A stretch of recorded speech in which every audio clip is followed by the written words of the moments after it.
పట్టణం ఉండేది. ఈ పట్టణం ఒక శివాలయం చుట్టూ ఉంటుంది.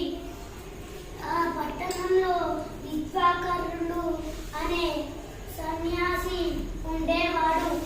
ఈ సన్యాసి రోజు ఇంటింటికి వెళ్ళి అడుక్కునేవాడు. అతని గిన్నె రుచికరమైన పదార్థాలతో నిండిపోయేది. ఇంటికి వచ్చి తృప్తిగా తినేవాడు. మిగిలిన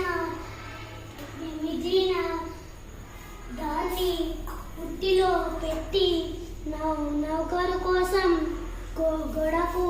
గోడకు తగిలించేవాడు. నేను ఎలుక, నా స్నేహితులు ఈ తిండి మీదే బతికేవాళ్ళం. అతను